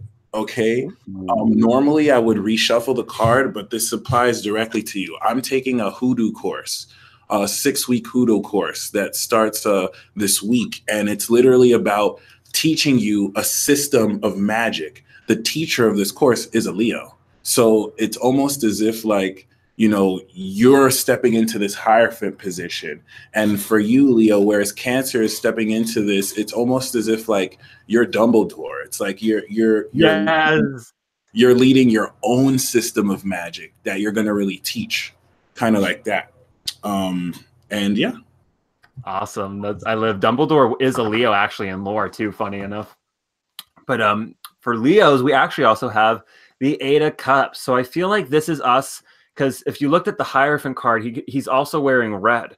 And so I feel like this is you kind of remembering your past, because the thing about the Eight of Cups is that if you count, there's all eight, but it looks like there's one missing. So it's about reminding yourself that there's nothing wrong with going on the journey as long as you know that it's just for fun.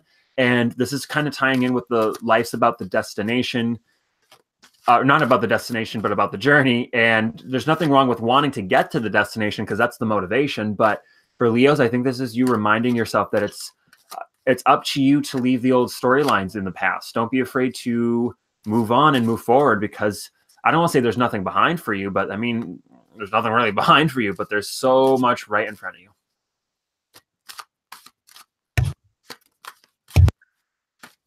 Virgo rising, Virgo moon. Virgo, hold tight. Everyone is crazy, but you. I understand, but you will survive this. Okay? Just keep swimming. The card that we have for you is the Justice card, which is talking about a rectification of all that has really been unfair and imbalanced given this 10th house transit, coming with not only the Magician, but also the Empress. So this is almost instituting a magical version of law that allows you to be protected by the intent of other people. But the cool thing about Justice and the Magician together is literally being so aligned with your will that, you know, reality almost does your bidding, which makes sense because y'all are the lords of reality and the masters of consciousness. But it's definitely talking about really having impact on your own destiny, and that comes with being fair and aligning your intent with integrity. Right on. And so for you, Virgo, you got the Page of Wands, or excuse me, Pentacles, and the Eight of Pentacles. So Virgo, lucky you get to go to work. And so I think that this is you, though, really sincerely doing what you love and making money from it. And so I think that you pulled the Magician card, right? So I think that this is you just manifesting everything that you really want. So you are a reality bender. So don't be afraid to bend it, but it has to be sincere and it has to be something that you love. Libra moon, Libra rising.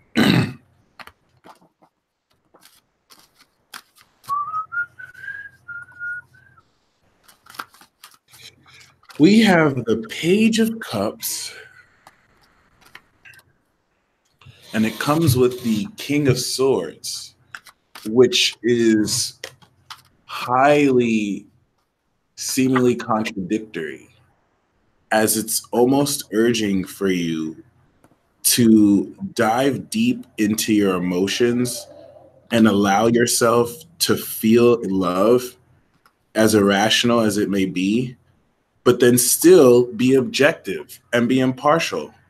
If anything, there might be an Aquarius that has the hospital. If anything, this could be talking about a fresh new emotional connection, because the Page of Cups will indicate an element of someone revealing their feelings to you that can come from a more rigid, objective influence. So it's going to be awkward as hell, because imagine someone who doesn't like to have emotions and feel now and try and get at you romantically. It's going to be weird. And hopefully that's not you. But this is literally saying you want to be both, like the little kid that's fallen in love and is dreaming in fantasy, but also the objective king that doesn't catch feelings. And only you can do that, Libra, with your scales. Funny. And so Libra, similarly, it's almost like with the Nine of Swords and the Ace of Pentacles, don't fear your own success. And you can only be pinned by your thoughts if you allow them to. But if you're proactive and if you apply yourself, it'll be a method that you can help deal with any sort of negative impulses or influences that are trying to get at you, because your success is guaranteed. Just be willing to accept it and to stop feeling sorry for yourself, because to be honest, because Libra gives too much And I think that Libra doesn't receive their own blessings. Just remember that people are going to try it no matter what, so might as well make them work for it. What? Scorpio, Scorpio moon, Scorpio rising.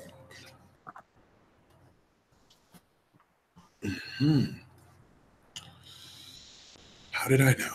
We have the Hierophant card. So this is talking about gaining answers you've been wanting to know from the right source.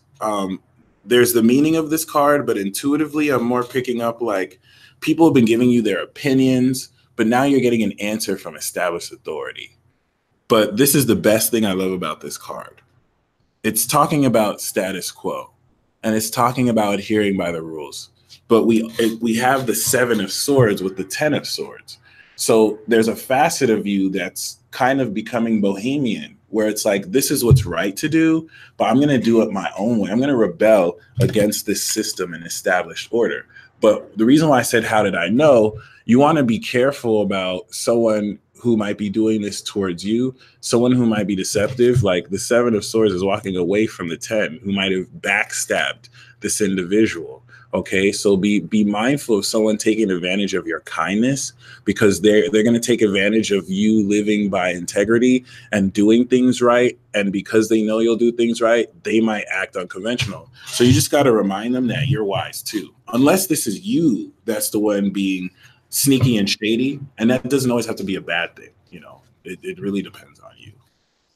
And tying into that, we have the High Priestess, which is the feminine form of the Hierophant. So this is interesting. And Scorpio, I think this is just your intuition reminding you of what's right and what's wrong intuitively, where it's connected directly to your feelings and your experience. So if something's not adding up, you're on the right path, or you're aware of it. But at the same merit, just follow your intuition, because trust me, you're going to start to see how this week and this more so this moon is going to be bringing it out in terms of literal truth and awareness. Sagittarius, Sagittarius moon, Sagittarius rising. Can you sing for a whole day? Instead of talking, just sing talk, and just set and establish this greater vibration, living on a higher reality than others, because this is the standard you're meant to instill. We have the 7 of Cups. This is your 4th house, Pisces. Oh, this is confusing because it's coming with the 6 of Pentacles. So, oh, wow. This is quite interesting. It's definitely the 7 of Cups for sure is being caught up in a myriad of illusions and possibilities, because you see everything, which I guess could be a blessing and a curse. But, oh, nice. It came with the 10 of Cups. But with the 6 of Pentacles, it's like everything that seems illusory, there's still grounding for. There's still financial for. There's still support. And I get the sense for some of you, this might indicate decisions and choices and opportunities and possibilities that you might be caught up on what to do, while also stimulating creative visualization. So just do whatever it is you can to focus more on what is working for you, and to know that there is support. If you need help, if you need anything through that, you can see through the illusion and see into what's real.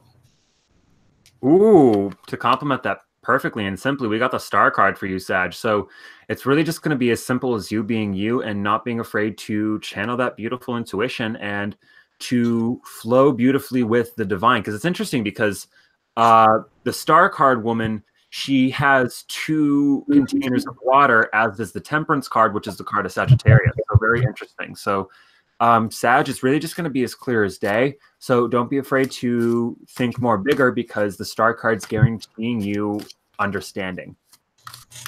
Capricorn, Capricorn moon, Capricorn rising. Saturn is in your sign. You have responsibility that you cannot run away from. You're not the type to run away, but it's intensely stressful. And I hate to say it, but deal with it, okay? Because if anyone can deal with it, it is you. And the card that we have is the 2 of Cups. Union, love. You are connecting at a deep romantic level with an archetype, with another person, with a concept. You feel it, they feel it.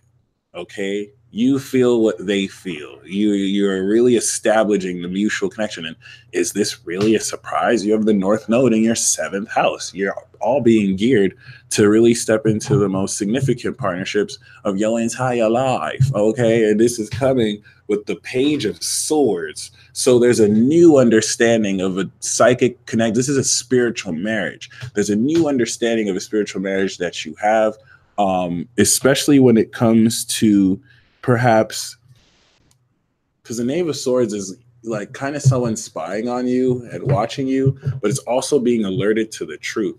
So there's communication that's going to come to make sense of these mutual feelings. Does that you feel? Nice. And for Cap, we've got the Ace of Cups. So you're definitely coming into some heavy new emotions, some very, very powerful new internal shifts, and there's not a goddamn thing you can deal about it. So deal with it, like Mike said, by dealing with it. Not gonna lie. And we got a dislike. So some negative Nancy probably didn't like the card that they got. Oh well, there's loss. Probably just a troll that came in at a certain time. They didn't like to hear that they were going to catch feels. I don't even think it was a Capricorn. No, Cap's not petty like that. Why would they ever be petty? Okay, Aquarius moon, Aquarius rising, the card that I have for you. Ooh, 2 came out. So it was initially the Ace of Cups, but it came with the Queen of Cups. So this is talking about new intuitive gifts, abilities, connection to spirit. This queen could be you, but since the bottom card is the Queen of Swords, you're the Queen of Swords, Aquarius. Even if you're a man watching this, you represent this principle. So like it's like maybe a new friend, because your 11th house is activated. So you might attract a match that's just enamored by you because you reflect her. This could be a lesbian lover for some of you. Like this is someone opening up their heart to you. Okay. I doubt that it's the latter case as much as it is someone who just appreciates you and is going to offer you an amazing opportunity just because you're extraordinary. So that's really awesome. It's definitely talking about new love. And it doesn't have to be romantic as much as it is just like love. You know what I mean? It's awesome. Ooh, Page of Cups for Aquarius. So I definitely think that there's going to be some definite connections, emotional, sexual, spiritual. So don't be afraid to be open to receiving if you're into it, Aquarius, or don't be afraid to give if you're on the other side of it and you maybe are on the other spectrum. But definitely with the Page of Cups, there's going to be some emotional interaction. So definitely get in touch with it. And finally, Pisces, Pisces moon, Pisces rising.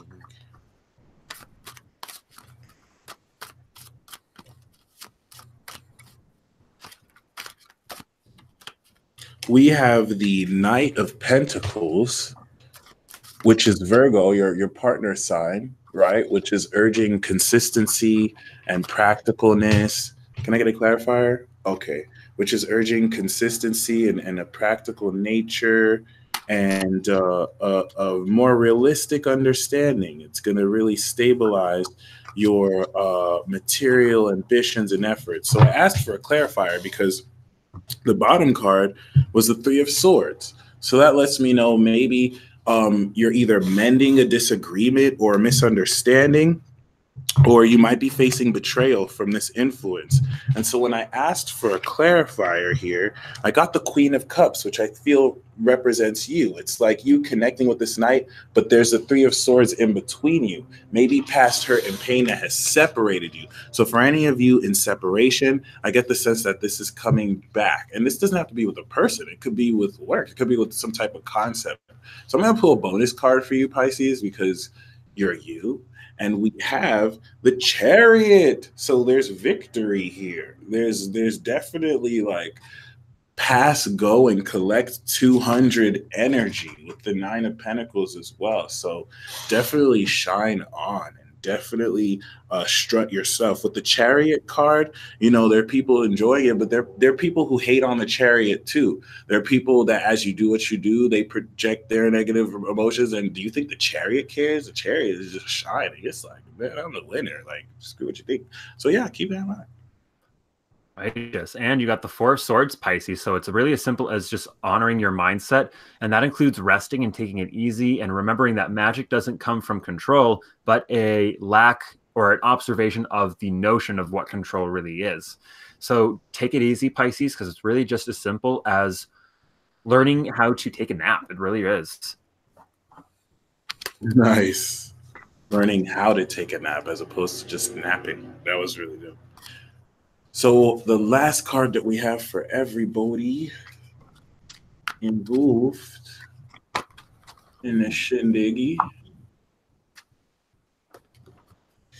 is the Four of Swords. How to take a nap. Actually, it's the King of Swords. So it's pure objectivity. It's a mental peak.